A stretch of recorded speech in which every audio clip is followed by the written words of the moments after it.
Want to know what the movers and shakers of New Hampshire's performing arts are thinking? Welcome to New Hampshire Unscripted with your host, Ray Dudley.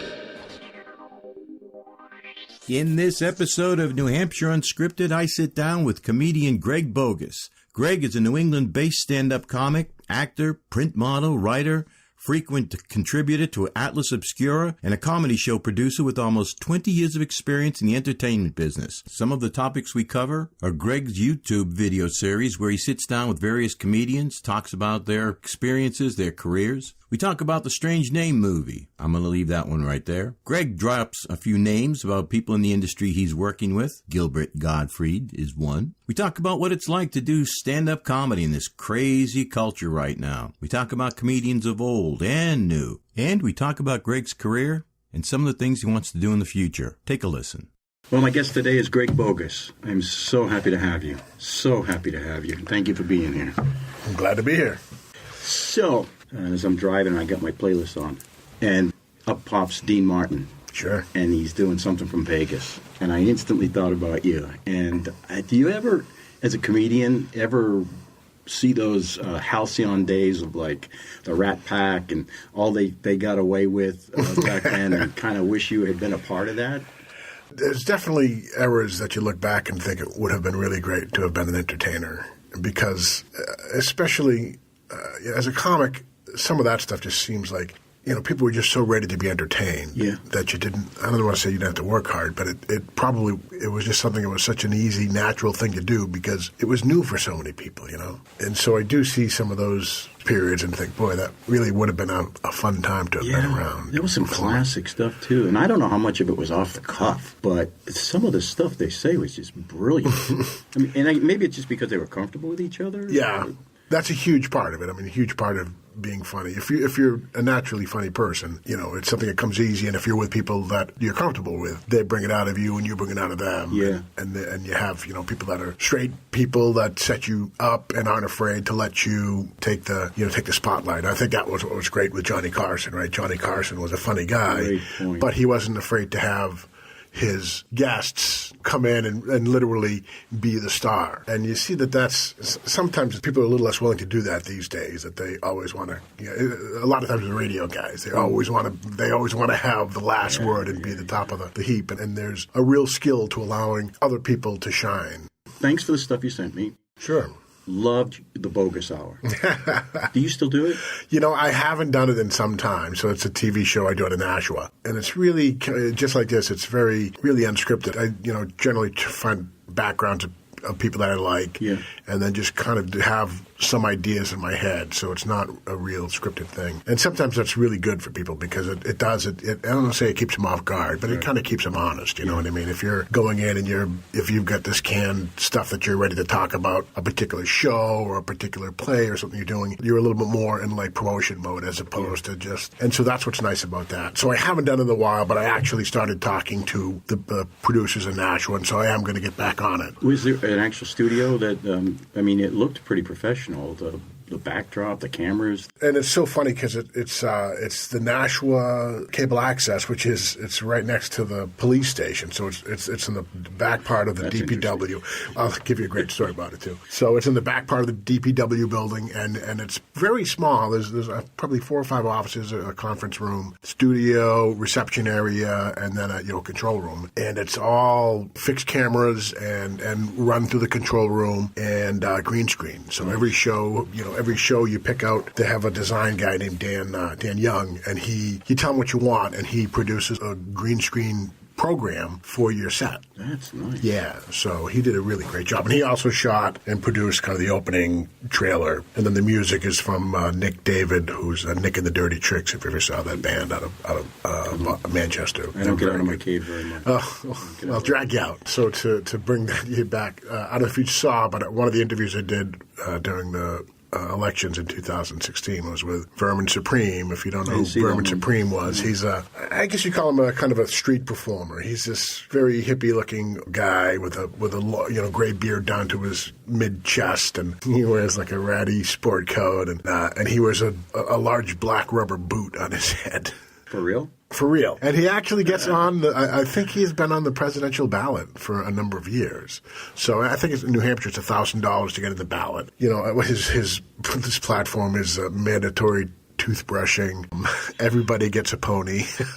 So in some ways, he's a very just an irreverent street artist. But in other ways, I know that he's been to some of the heavy duty protest sites and actually has diffused kind of tension, tight situations between different groups and stuff like that. So he actually talked about that. But anyhow, so he's this real out there hippie cat, and he's coming to do my show, and he's got all these props. He's got like the little mannequin and dolls. He's got flags, and so he's going back and forth, bringing it back in, and he's puffing a joint on the way in and the way out, and I'm walking with him. He's like, he wants some of this. I'm like, well, just to let you know, that is the police station right there. Yeah, takes all kinds to make the world. So, you're a native of New Hampshire? I am. I was born in Nashua. Sorry. Yeah, I know. My apologies. How did you get into comedy? I was a fan of comedy. I always liked to laugh. I was the youngest of 6 kids, and I don't know if you know anything about family kind of dynamics. A lot of times the youngest, they're not forgotten. I mean, they're almost like the family mascot a lot of times, you know. And so I was always a funny kid, and, into the probably early 70s or so, I started to enjoy comedy. So the family would watch All in the Family and the Carol Burnett Show and the Three Stooges. So all really great, solid comedy stuff. And then, a few years later, George Carlin and Cheech and Chong and Richard Pryor. And I remember listening to a Richard Pryor cassette with my brother Martin and my cousin Chris Daigle, probably 1973. So I'm 7 years old listening to some blue Cheech and Chong stuff. It was very, very entertaining. And then Steve Martin came around, and Steve Martin was like the first rock star comedy guy. And I remember sitting around with a family and a bunch of family friends listening to, it was probably his first album, and just remembering how much of a great time that was. It was just such a magical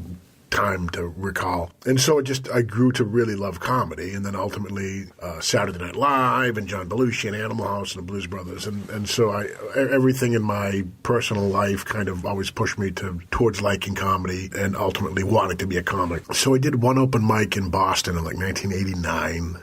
Maybe 88 or 89, and I was still working construction with my brothers who were building houses back in the housing boom in that period. And I just didn't quite gel that first time. And so I did some plumbing for a couple of years, and then worked at Franklin Pierce College as a security officer. And one of my buddies came and visited me. He lived down in Somerville, and he'd broken up with his girlfriend and was looking for a roommate. And I just knew that I needed to start doing comedy, and the best way to do it is to get to where it's done. And Boston is considered one of the great breeding grounds for comedians. Everybody from Dennis Leary and Dane Cook to Paula Poundstone to Bobcat Goldthwait, Lenny Clark. There's just a ton of talented comics that have poured out of Boston. Patrice O'Neill, Bill Burr, Robert Kelly, Gary Gulman.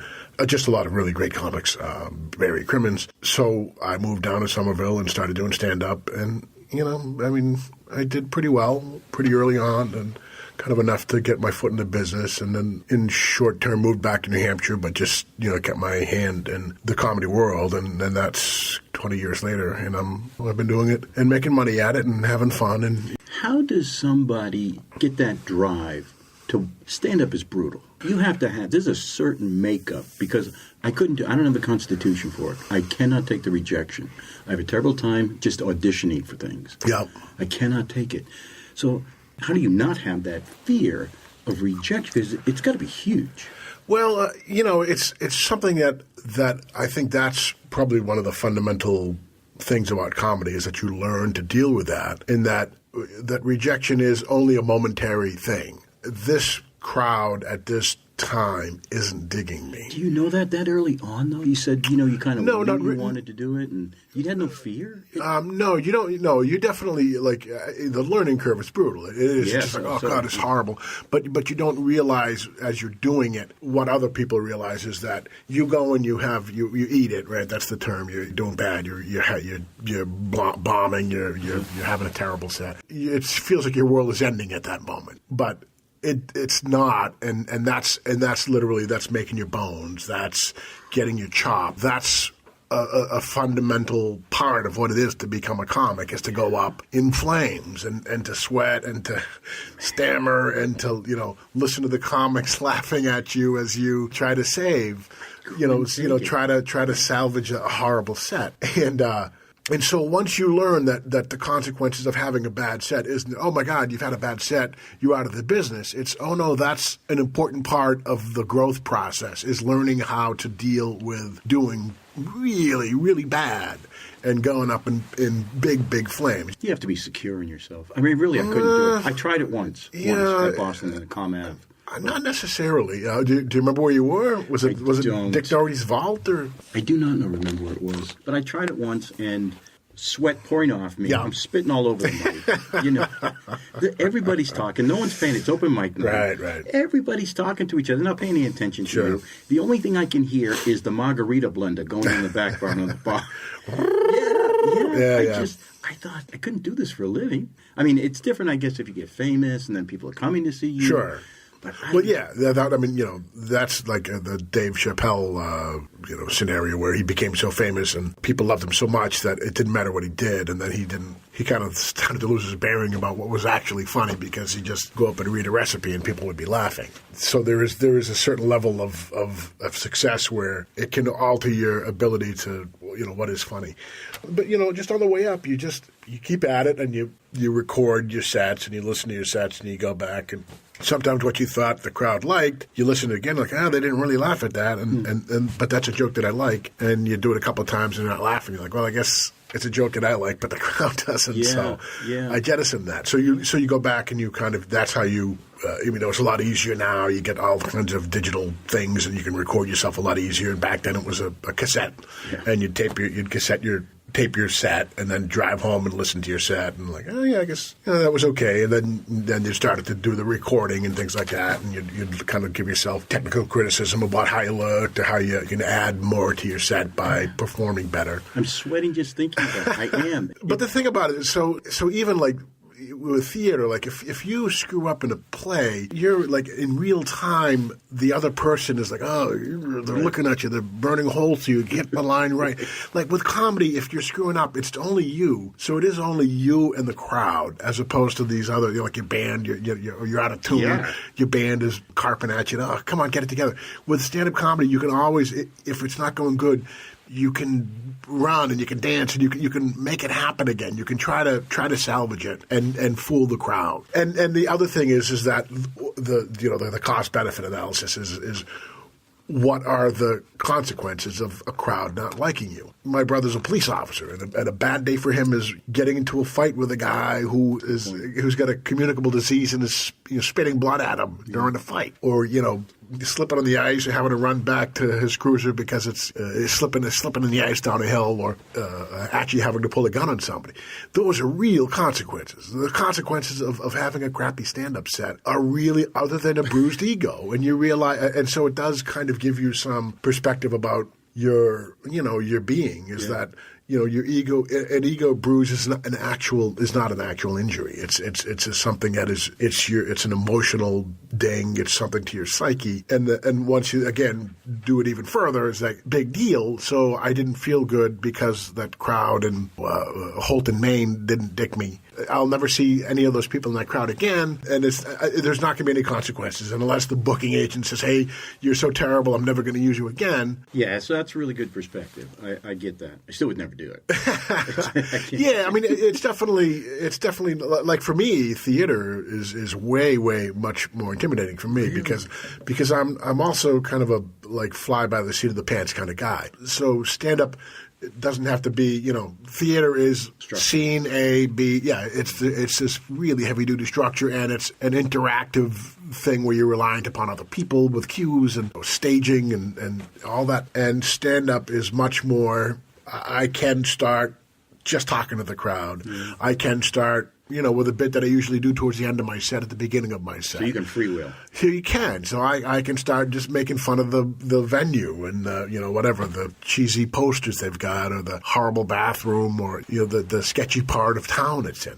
There's all of those kind of things that you can do. And then or you can just work, talk to somebody in the crowd. And sometimes it can be incredibly funny. Other times it's sometimes they're funnier than you, and that's a pain in the ass. Yeah, I could see that being a problem. There's a couple of things I really want to talk to you about. One is the evolution of comedy, because there's a lot going on nowadays. And I also want to talk to you, after watching your Boggis Hour, great interviews. Oh, thank you. Frank Santarelli. Yeah, so that was the first. So I'm your Frank Santarelli. He was the first show that I did, the first interview, and it was really fun. He was a really fun interview. If you don't know Frank Santarelli, he's a New England-based comic originally from Cleveland, and he came to Boston in I think the early '80s.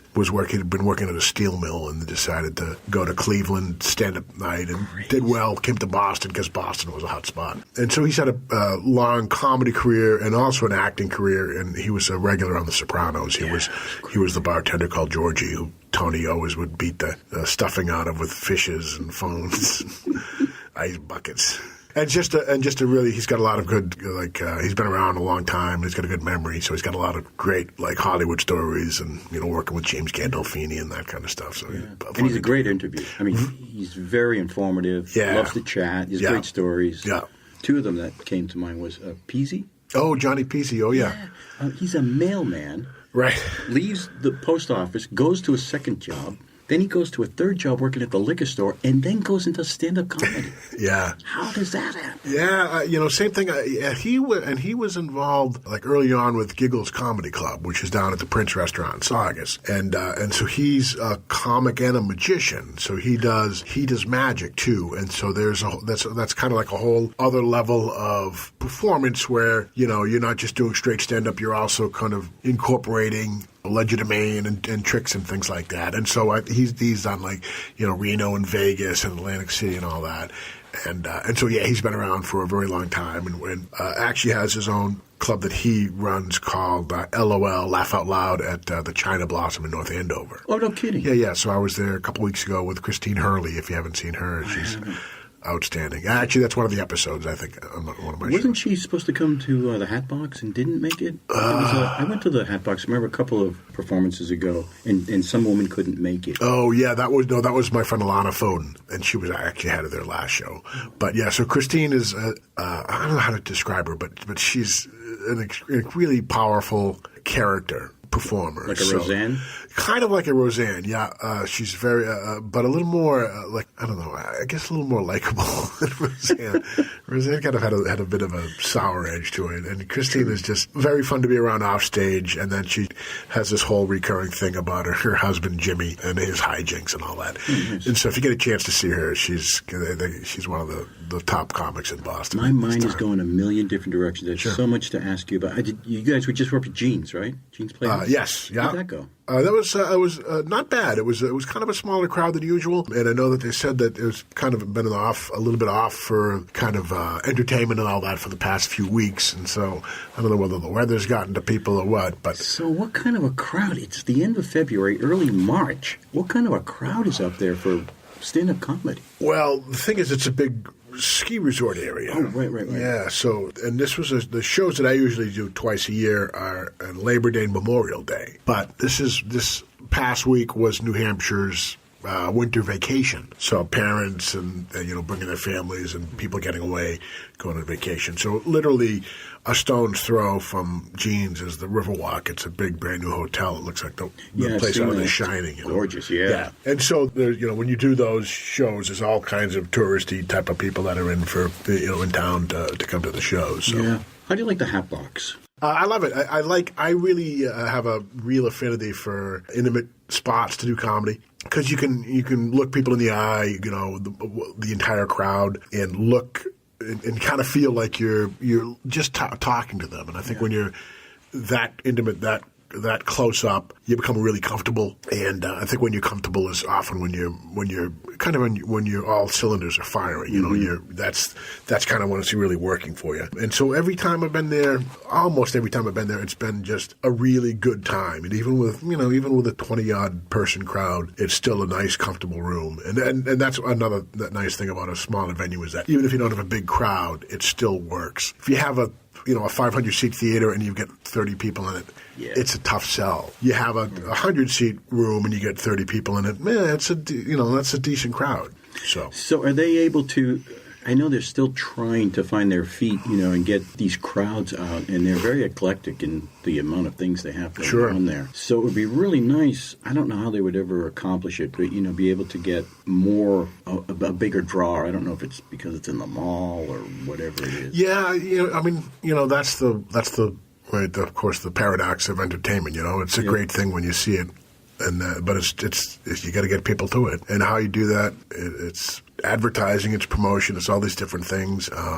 In comedy, and Concord's not known as a hotbed for comedy, but its art scene is definitely solid, and it's definitely there. But it's still, like comedy is kind of the weird, kind of the redheaded stepchild, no offense to redheads or stepchildren, of entertainment, you know what I mean? I think George Carlin called it a low art, and it's something that, like now almost every major theater does stand-up comedy, and it was something that 20 years ago, a lot of those big theaters weren't having comedians coming in. And so it is gaining respect as an American form of art that is something that's acceptable in the theater. But it's still, there's still a lot of people that, they think about it as, something in a divey bar, some guy standing next to a popcorn machine. Right, a brick wall behind him. So that gets me into the evolution of comedy. Okay. So I was born in 55, and so the 70s and 80s are really big for me. Right. And I remember a lot of the comedians from that time.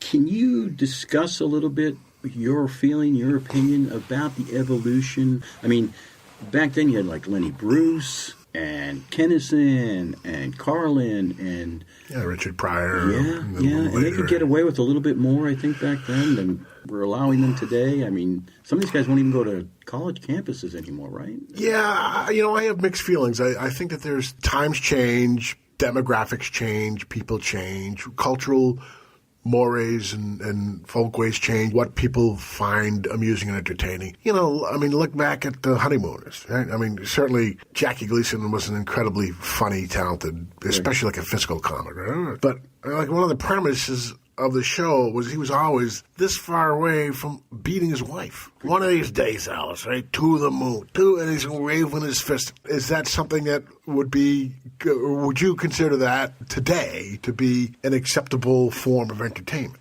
So there's these things that times change, just like making fun of different ethnicities, making fun of gay people, making fun of Asians or Hispanics, like a college campus. College campuses, I'm sure, are significantly different demographic makeup. It depends on, where you are, than there's certainly a lot of places were 20 or 30 years ago. But then there's also Lenny Bruce got thrown in jail. I know. I don't know if there was ever like a golden time or a high time for comedy. I always think that there's always these ebbs and flows of what people like and don't like. I mean, for me, the most two incidents recently were 4 people walking out of a small coffee house because somebody made a joke about Jesus, and then somebody else saying that you can't and shouldn't make fun of the president. But then, I know of another show where somebody, used a pejorative for gay people, and a couple got up and walked out because they didn't think that was their speed. In one way,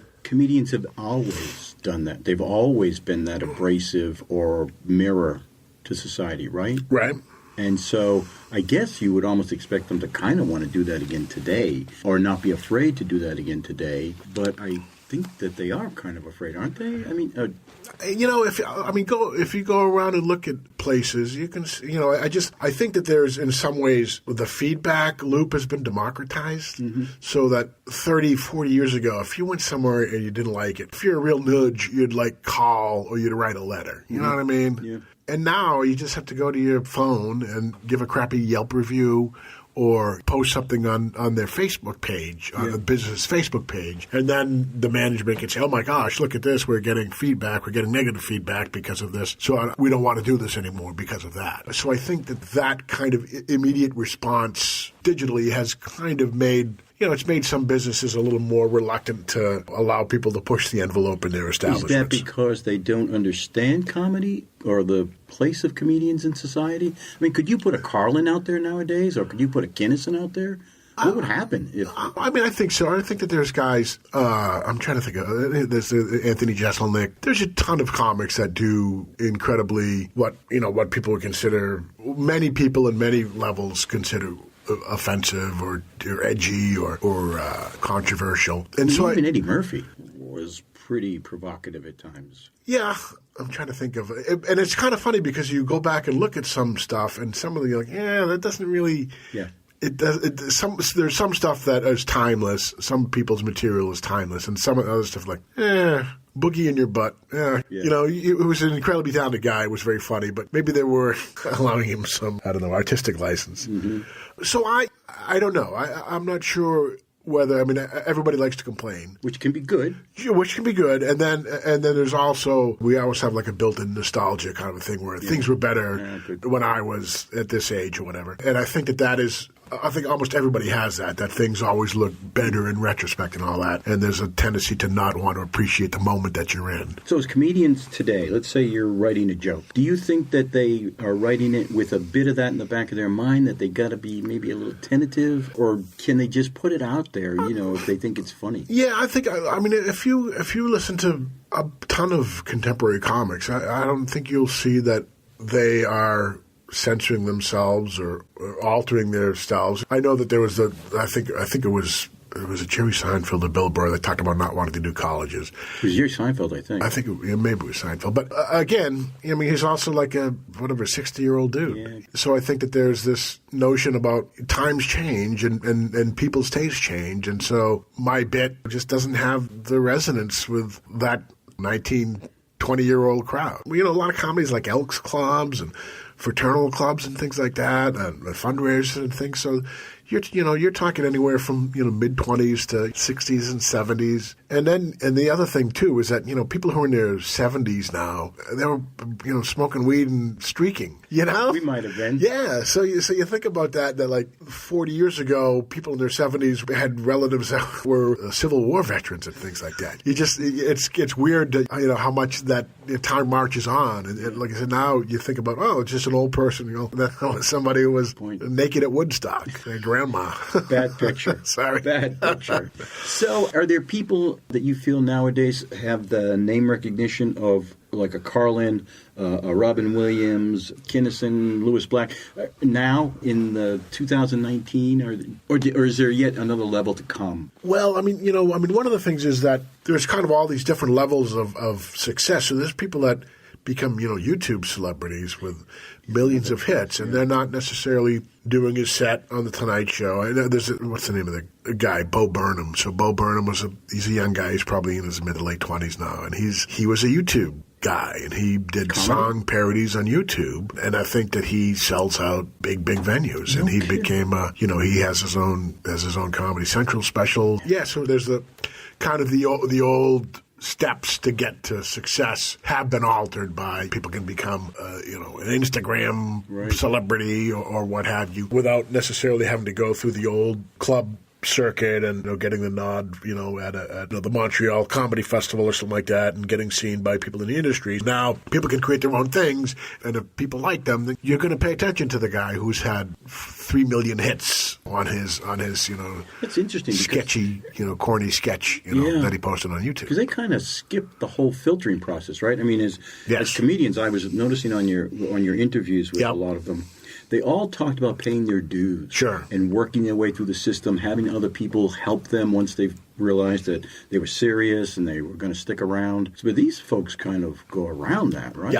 Yeah. That's not necessarily good. Yes and no.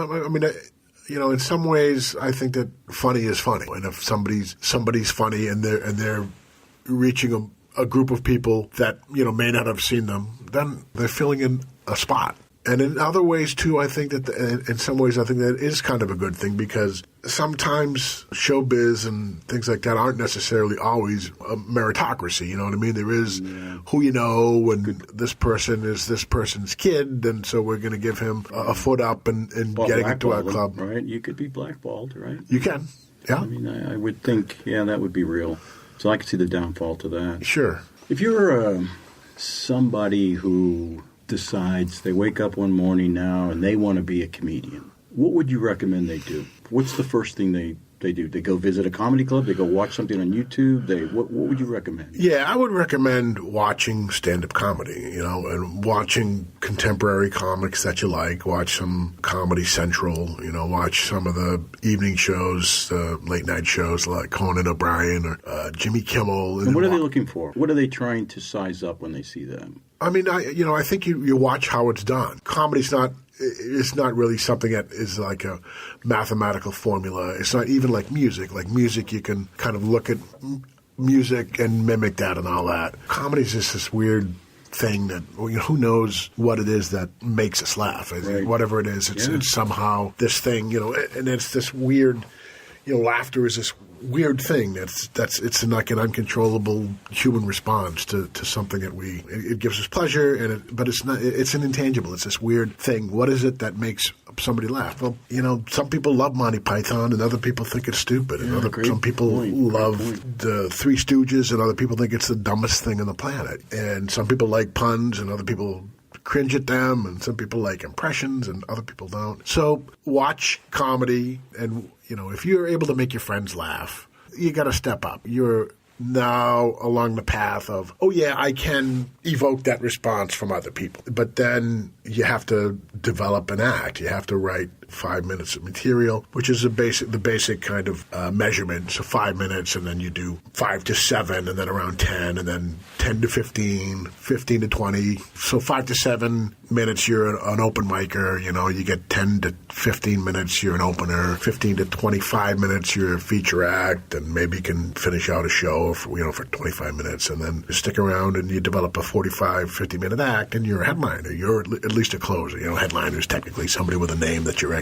A closing act is the last person on the show. You keep on writing and developing, and really one of the most important things is to really try to do your own material.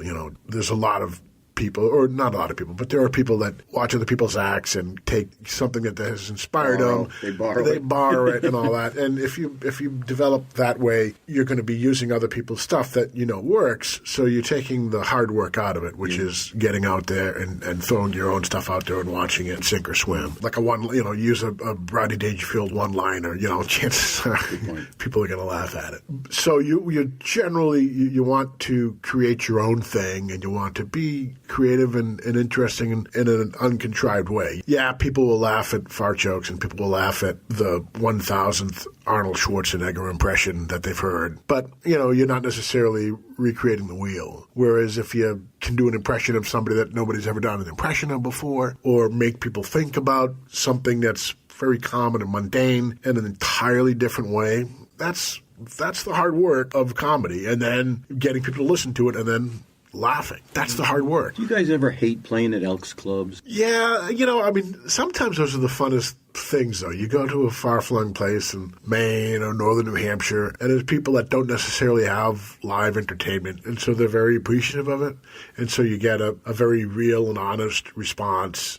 In some ways, like in Boston or New York, people can be a bit jaded. They've seen a million comics, and it's not anything that they're going to, hey, let me buy you a drink, or here, sit out. The club is going to give you a nice dinner and all that. There's 500 other guys in line to want to perform tonight, so next. I can imagine everybody wants to go to Vegas. There's some people that just like doing stand-up. So there's one good friend of mine who is an incredibly talented comic, and somebody said, well, why wouldn't you want to do your own TV show? Why wouldn't you want to have your own talk show? He's like, I just like performing stand-up. And if I'm able to continue to do that at a, modestly successful level and, making a living at it, it's good enough for me. That's really what I like to do. I don't necessarily want to sell at a stadium. I just want to be able to go to a couple of clubs a week and perform and have a good time. Do people, once they find out you're a comedian, do they like, hey, tell me a joke? Yeah, that's a general expectation. And my usual line is I'm not on duty. Yeah, good for you. I tell people, like, what do you do for work? You want to give me a free dental exam? So you've been doing this for 20 years plus. A little over, yeah. Okay. Are you tired of it? No, I still like it. It's fun.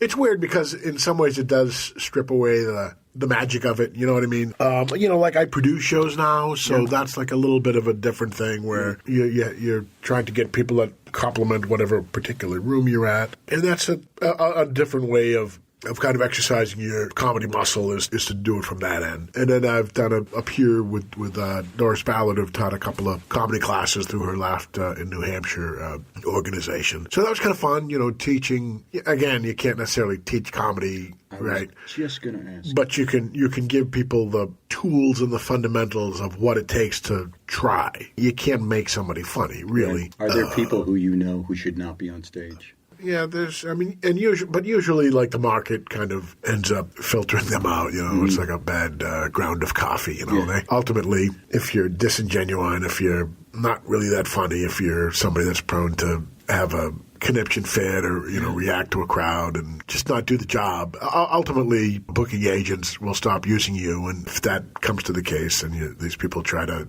create their own thing. But I used to watch Whose Line Is It, or what was the name of it? Oh, yeah. There's folks who are leaders and there's folks who are followers. Right. And you'd see one guy, he has that thought real quick, and then someone else kind of mimics it a bit. And you could tell that they didn't have that ability to be original. Yeah. And they're not funny. They actually are detracting from the humor of the skit. So I was just curious if in your industry you had that same kind of why are you here? Yeah, there's some people that time has taken its toll on their ability to continue to be talented, I think. There's some people, medical issues have kind of taken over their lives and things like that. And there is the merit to bowing out of things gracefully, and I think that's kind of one of the things I fault our country for, is that we have this, it seems like there's a lot of people that just don't know when to call it quits. Like, all right, it's time to go, You've done a good job at doing that, and now it's time to pass the torch on to somebody else who can do the job.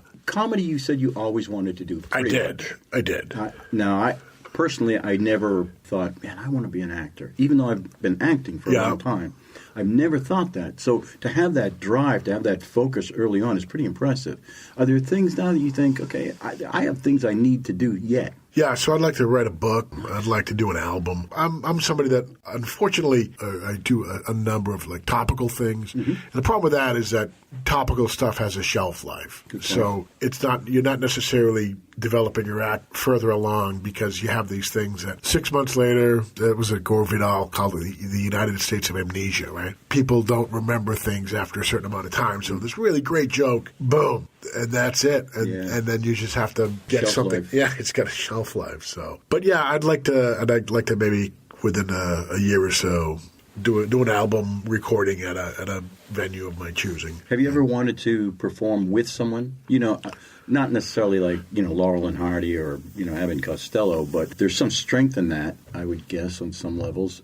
Do you just like being by yourself, or have you ever thought about the back and forth of teams? I mean, there aren't hardly any, are there? Yeah, there's not too many comedy teams around. When I started, there was a couple of guys named Matt and John, and they were around for about 6 or 7 years. And then prior out of Boston, there was two guys named Zito and Bean. Chris Zito was still doing comedy. He does radio, and there was a guy named Steve Bean, and he actually just passed away from cancer. And they were a team for about 10 years, too. But, yeah, the comedy team thing is... The thing about the comedy team, I think the tough thing about comedy teams is that comedy looks spontaneous. A lot of times, comedy teams don't look spontaneous. So it looks like much more of a play or theater or kind of an improv thing as opposed to straight stand-up, And so I think that, that's the old Robin Williams thing. Oh, he just gets up there and it all flows. And yeah, You do cocaine and yeah.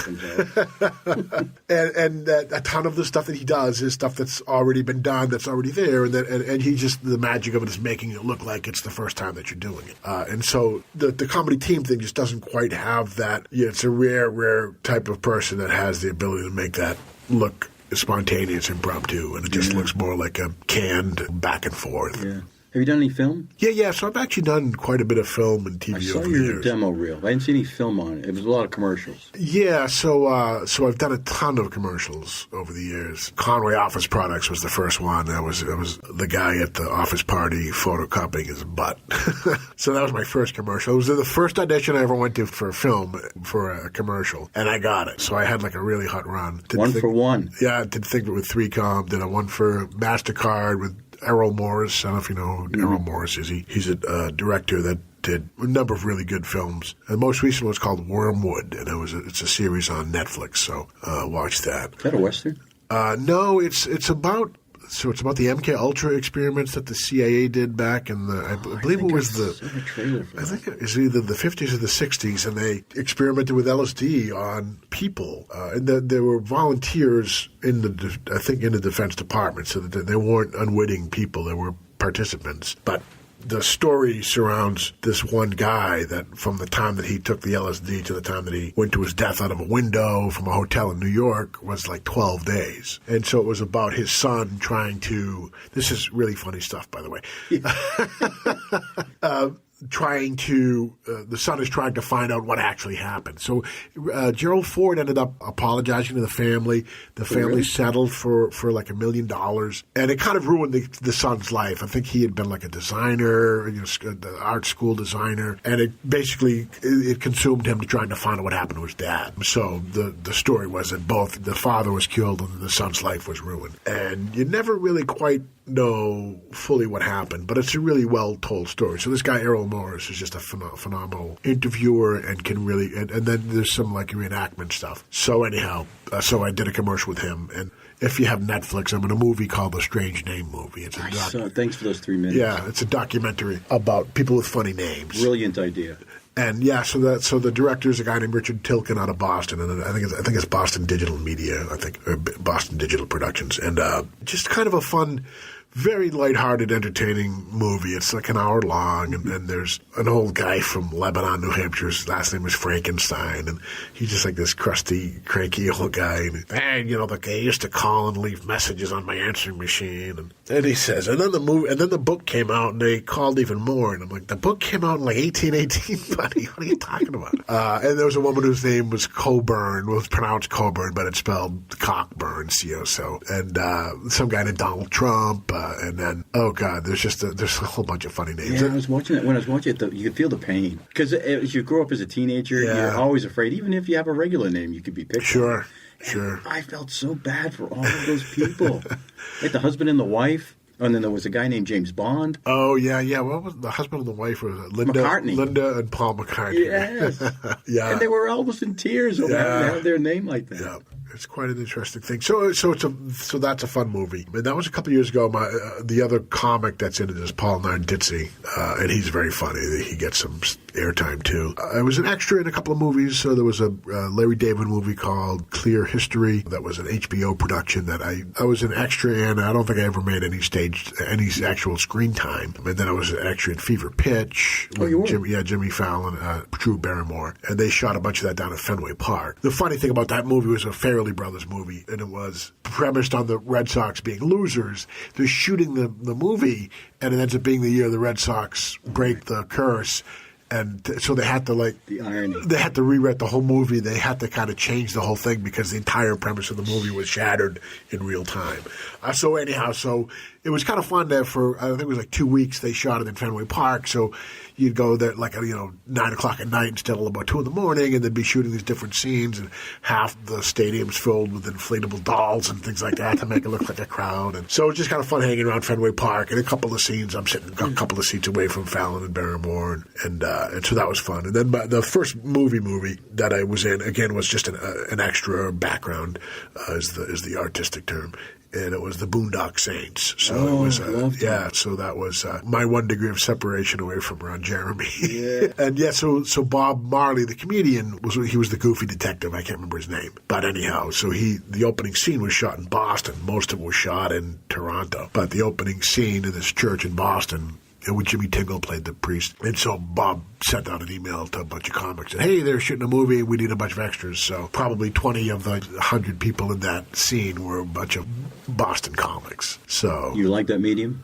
Yeah, I really do like film. What I like about film is that you can really take your time, and you can do lots and lots of takes, and you can do all kinds of things before you have the final product. So it really is this kind of this multi-pronged artistic effort. You've got directors and producers and writers and actors and lights, and there's all these things that go into making something good, and you get plenty of shots at making it good. So it really is this. It's a collaboration, and it's this long process. It's fun because when you're doing it, just like a 30-second commercial, and you're talking 100 people working for a day. Just to actually shoot it, never mind how much production time to get the scene, the settings and the locations and all that. So it's a very, very fun medium to work with and to finally see the vision. People have these visions, and they take these visions from their brain and they put them on paper or print them out, and they they make it happen. And when it works, it's such a phenomenal thing. So I really loved. Ultimately, was born in '65, so I'm one of the first generations that kind of grew up with like TV and media, kind of this all-encompassing part of our lives, you know. And so I really liked film, and I really liked watching TV and things like that. I'm enamored with the process. Yeah, it's such a fascinating thing, and like I said, when it works, it's a great thing. When I watched 2 movies this weekend, was with Black Klansman, Spike Lee's movie, which is very well done, and it's great because it's like early '70s, so it's got the great music. It's got obviously a pretty inspiring story, and it's got some really heavy elements to it, and then it's just got great scenery. So it's got the clothing, the bad paneling, the cars, and all that. And then I saw the Freddie Mercury one there, Bohemian Rhapsody. And again, I've always liked Queen as a band, but never really put a whole lot of thought into it. And it's just neat to see other people's interpretations of other people's lives. Yeah. Just stuff that I didn't know about him and how the group came about. And so it's great. It's really, I love film. I really like watching that whole process come about. I love being on the set and you're watching the monitor and 6 inches away is chaos. But what's in that little frame is just, it's so peaceful. There's things happening. And you look around and there's like 15 makeup people. There's costume people. There's set people. There's people with lighting things holding. It's fascinating to me how it just all comes together. And you never see that other part of it. Yeah, I had an audition for, I think it was a Showtime series. And it was being shot down in Boston. So anyhow, I did the audition, and they liked me. So they brought me back to do an audition on set with the principal, the woman who wrote it in an accident. And so did the second audition, they liked me. So it was down to me and 2 other guys. And so it was being shot in like a $3 million mansion in Newton. And so I show up, and like there's a police officer who's kind of got the road cordoned off, and they're telling my name. I don't have your name on the list, buddy. He wants you to go back to the main office, which is 2 miles away in some industrial area.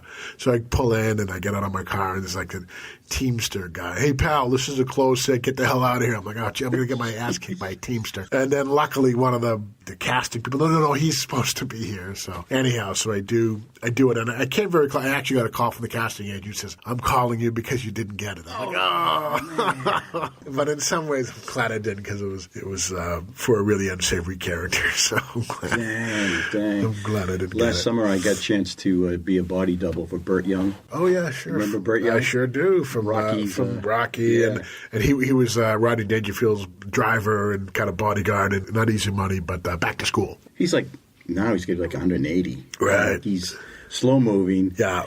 And they had to he dies in this movie. Yeah. And they can't have him fall down. Oh, jeez. So you got to fall down for him. Yeah. So I'm from the back only that you can see. And I have to fall down. Oh, that's funny. But what's crazy is, again, so they're filming him, and he's got a gun. He has a live gun. Right. And so you see him in the frame on the monitor, and just off screen, I swear it's 6 inches away, is the guy who handles the firearms, the safety guy. And then there's all of these other people, because he's a big name, too. Right. And if he hurts himself, they're all, God forbid he shoots himself or something. But it was just amazing to see. There's people with fog machines. There's people his handlers are all there. Sure. They're all within 10 feet of him. Right. It's amazing to see what goes on in those things. Oh, what's coming up? What are you doing? Well, what am I doing? I produce a monthly show in Lowell at a place called the Luna Theater. And it's this very cool 80-seat theater. And it's called Mill Number 5, and it's a 4th floor, like pedestrian mall. It's got coffee houses and record shops and photo studios and yoga studios. And so every 3rd Monday I do a show there, and I produce the shows and just always have a great time, always fun little shows. What do I have coming up? I think I'm working with Gilbert Gottfried at the end of the month, at the end of April, I think, at Headliners in Manchester. And then, and then... he still tours? He still tours, yeah. He's so funny. Wow. So speaking of which, we actually talked about what people are allowed to say and not say. Or if you go see him, your jaw will be on the floor at the caliber and the material. He has this bit about, I get all of my information about autism from Jenny McCarthy. Jenny McCarthy says you're not supposed to get a vaccination because it gives you autism. So I didn't get my 2 kids vaccinated. And I'm proud to say neither of them have autism. they both have polio. So he's doing these jokes, and he says, I get my information about autism from Jenny McCarthy, and the crowd just goes, oh. So his ability, he can pretty much joke about anything and everything from Hitler to, he has not been cowed, let's put it that way. So when is that show? I think that's the end of April. I think it's like the last Saturday in April at Headliners in Manchester. When's the next time you're at the Apple? I think I'm going to be there the 23rd of March. Are we in March now? Yeah, we are. Yeah, we are. Gosh. I know. Yeah, the 23rd of March, I think, with Mike Norvell, a guy from Boston, very funny guy. Do you have certain people that you prefer to travel with? Or are you trying to actually introduce newer people? So I did a show up at Gene's Playhouse, and the guy who headlined is a newer comic. His name is Ray Harrington. And I'm still a bit of the old school guy. The people that I grew up watching are the people that I tend to want to use and all that. But, a number of them aren't even with us anymore. My good friend Bob Seibel, who was one of the really funniest guys, passed away a couple of years ago. And then some have moved on, some have left comedy. So there's that well is a little bit more shallow than it used to be. So I'm now getting used to using different people and people that aren't that I'm not necessarily have been watching for 20 years. And Ray's one of those guys. He's originally from Maine and moved down to Rhode Island and just became a headliner. And it was one of the kind of a fast track guys. He's like 6'4", big, funny guy. And he's got a movie called Be a Man. So it's really? And I think that's a Netflix one too. And it did the movie, the film festival circuit with that Be a Man. And it's kind of an interesting movie about what is being a man in contemporary America. He goes into the boxing ring with, I think, Manny Pacquiao. It's quite the... Beats Tyson, I guess, but not by much. Wow, that's impressive. Yeah. So are there places that you haven't played that you'd like to play? I would actually like to play in Vegas sometime and probably out on the West Coast. Have you done any casinos?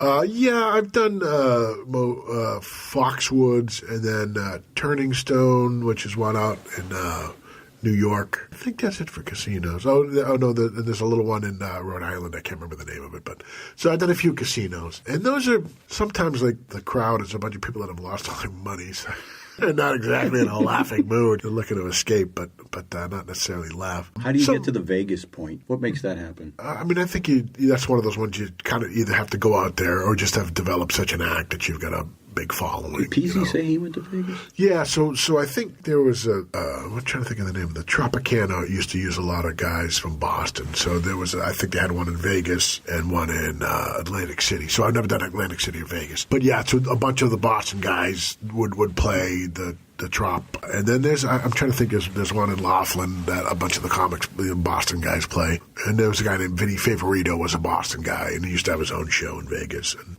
but Boston is a great breeding ground. Boston in New England.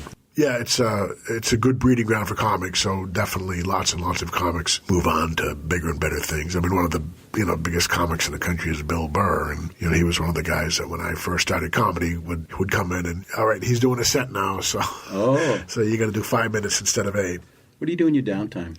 You end up finding yourself go visiting clubs and listening to other guys, or do you just stay away? Not as much, I mean, I'm trying to think of the last time I actually just went to a show. Eesh. I generally don't. I mean, sometimes if one of my friends is around in town, I'll go see their show. But part of me doesn't like to do the kind of cross-pollination or cross-contamination. You go and watch other people's acts and you can absorb some of their stuff. So you kind of want to try to... Yeah, so sometimes you want to try to keep your own head, basically. And so... And just the other thing is that when you're, 3 days a week, you're watching other people do comedy anyways. Yeah. I like music. I like hanging out at coffee houses. I like to read. I like to cook. I spend time with my family and trying to get back in. I like walking, but yeah, trying to get back into doing a little more, things like hiking and things like that. Maybe do some camping this year. But and what else do I like to do? And and I do like live performances. So I did go see my nephew and his son. Their mother took me to see Christmas Carol at the Palace, and I'm getting old. I was like weepy when like the opening set was just so beautiful. I'm like, oh my God, it's like this big song and dance number, you know, the street waifs and all the, Victorian English costumes and the great tunes and stage, theater too. The lighting now is so unbelievable. So there's all these things that they are able to do to make productions, look, like movie-like. Yeah. And it's so transformative. It takes you away. Yeah. And because it's the 3D, you forget that you're watching something. You're actually almost participating silently. And I went to Tupelo Music Hall a couple weeks ago and saw John Lodge, who was the bass player for the Moody Blues. And so that was a great, great show. Wow. Very, very fun. So I always try to stay culturally relevant or, culturally aware and kind of follow the news and follow politics. And, being a New Hampshire guy, I like politics. I've met just about every president in the last 20-odd years, there's just lots and lots of decent entertainment in New Hampshire and New England and all that to tap into. That's the truth. I'd like to have you come if I get my show back up and running, I'll be come and talk about theater because like I said, I really love watching people perform. It's a fun thing. Well, you see a good comedian, that's a gold mine right there. I guess that was one of the things that early on when I started watching live comedy. So I went to high school in Milford, lived in Milford, and then the next town over was Amherst, and they had the Amherst Country Club. And they started it during the comedy boom in the 80s. They would do Wednesday nights at the Amherst Country Club, like 8 o'clock. And just incredible amount of talent that rolled through those doors. Really? Oh, yeah. So, Steve Sweeney and Kevin Meaney and Dennis Leary and all of those cats. Yeah, and Dana Gould. There was just a whole bunch of really great. Diane Ford and Melvin George, all these really great performers. This guy, Melvin George, this whole thing he was a smooth guy, and he would come out on stage and would pull like a drink out of his pocket and pull that cigarette out of his other pocket. It was really very funny. And I think he still performs. But it was just such a great experience, and just remember some of the nights, just the amount of laughter that those people were able to pull out of me was just an unbelievable thing. It's an art. It really is. Being in theater, I really appreciate the art form of it, and having seen some of the videos you did, you really get a good appreciation for the work. You just think and you're right. A good comedian makes it look like it's not a lot of work. Like anybody could just get up out of the audience and do it. Yeah. But they couldn't. There's so much that goes into that. And working the crowd, being with the crowd, and it's quite a craft. It is. Well, my friend, thanks for being here. Sure. Thanks for having me, Ray. Thanks for listening. Be sure to check back for my future episodes where I'll be speaking with Michael Curtis, Andrew Pinard, Jim Regato, John Campanello, and Doris Ballard, just to name a few.